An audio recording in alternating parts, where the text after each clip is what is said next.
disamakan dengan besaran lain yang sejenis sebagai satuan. Dan segala sesuatu yang dapat pangkal kayunya yaitu ada di 0. Dan akhir kayunya, ujung runcingnya ini anggap runcing ya. Ujung runcingnya ini.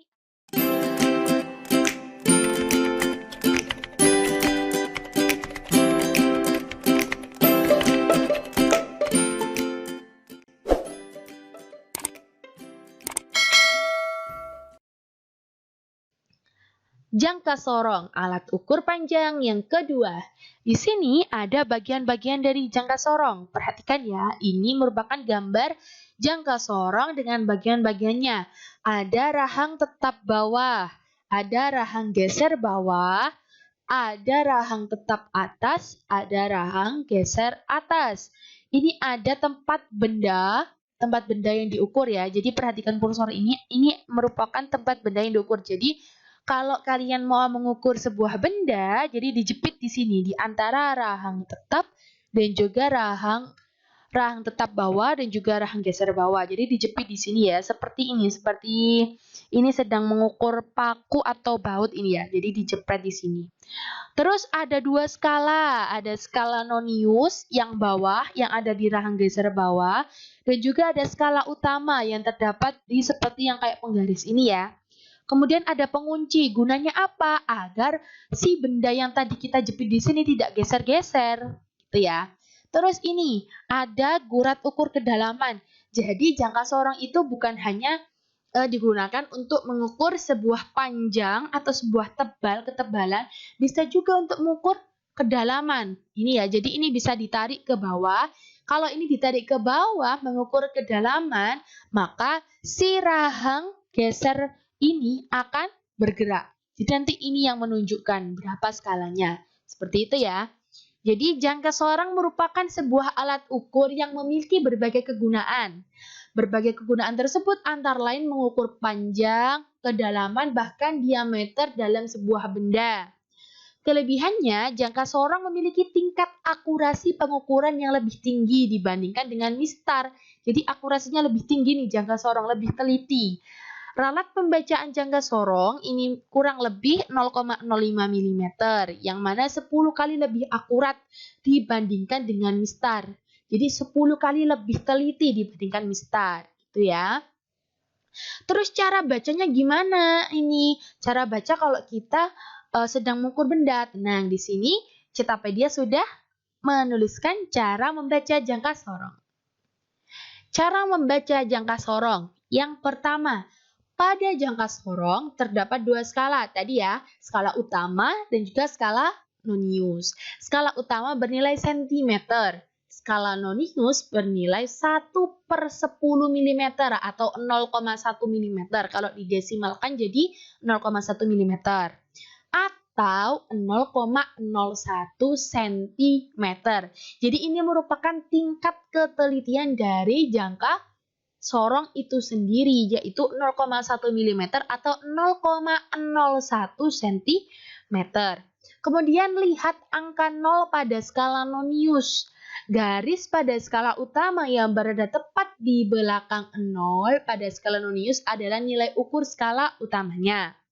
Yang ketiga, setelah mendapat nilai ukur skala utama, kita perlu membaca nilai ukur skala nonius. Jadi kalau kita sudah menemukan skala utamanya berapa nih? Yaitu angka sebelum angka 0 pada skala noniusnya. Itu merupakan skala utama. Kemudian kita membaca skala noniusnya. Gimana cara baca skala noniusnya? Yaitu skala atau garis yang berhimpitan dengan skala utama. Jadi garis yang ada di skala nonius itu yang berhimpitan dengan skala utama itulah yang dihitung juga. Nanti dijumlahkan dengan skala utama. Jadi ini jumlahkan hasil nilai ukur skala utama dengan skala nonius agar kita mendapatkan hasil pengukuran panjang benda. Seperti itu, bisa panjang, bisa kedalaman, bisa ketebalan ataupun diameter. Selanjutnya ya, ini ada contoh soal. Kita langsung ke contoh soalnya biar sahabat kita paham semuanya. Kita ke contoh soal jangka sorong. Misal ya, ini Perhatikan gambar di samping sebuah paku sedang diukur panjangnya menggunakan jangka sorong. Berapakah panjang paku tersebut? Ini di sini sudah ada paku yang sedang dihimpit atau dicapit sama jangka sorongnya. Kemudian kita lihat skala utamanya. Ini sudah saya berikan panah bahwa ini batas hitung skala utamanya.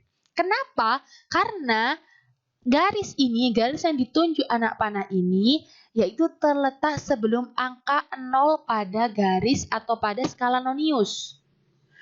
Jadi paham ya? Jadi yang dihitung di skala utama merupakan garis sebelum angka 0 pada skala nonius. Jadi berapa? 1,1 cm. Ini kan angka 1. Ada lebihan 1 lagi di sini, berarti 1,1 cm. Kemudian skala noniusnya berapa? Di sini kan angka 6, sedangkan yang berhimpit di sini setelah 6, antara 6 sama 7.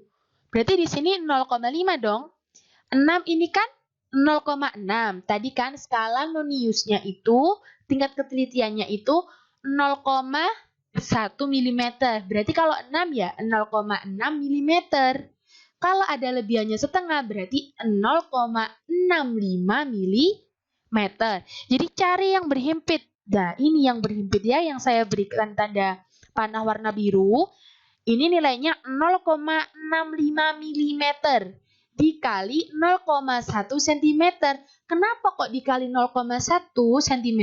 Karena skala utamanya bernilai senti. Jadi biar sama-sama, satuannya biar sama, biar nanti menjumlahkannya gampang. Jadi skala noniusnya itu diubah ke cm.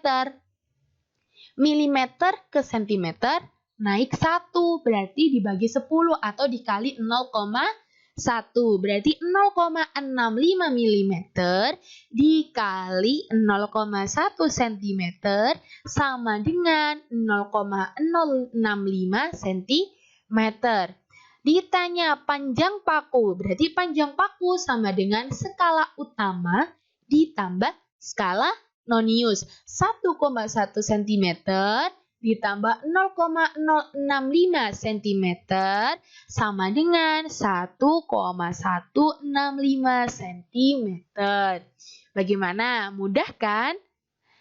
Kalau sahabat Zeta sudah paham dengan contoh soal ini, maka sahabat Zeta bisa mencoba latihan soal pada slide berikut ini.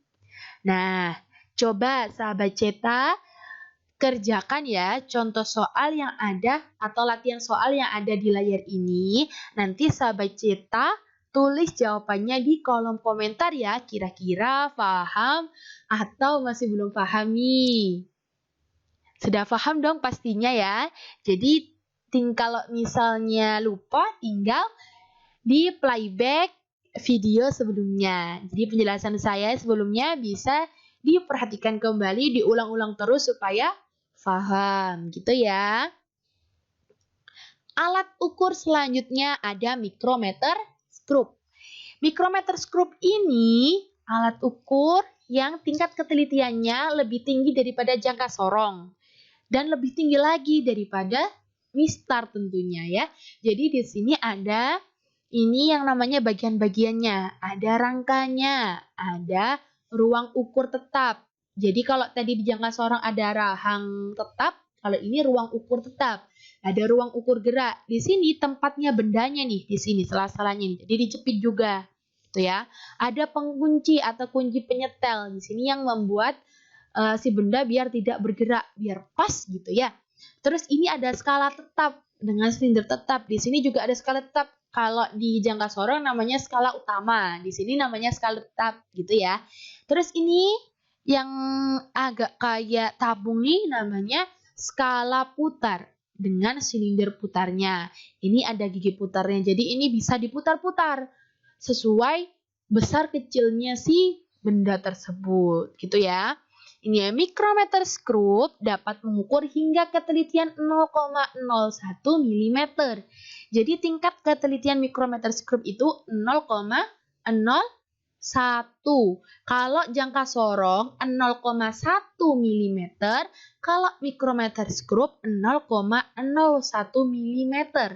Semakin kecil nilainya ini, nilai milimeternya, maka tingkat ketelitiannya semakin tinggi. Seperti itu ya.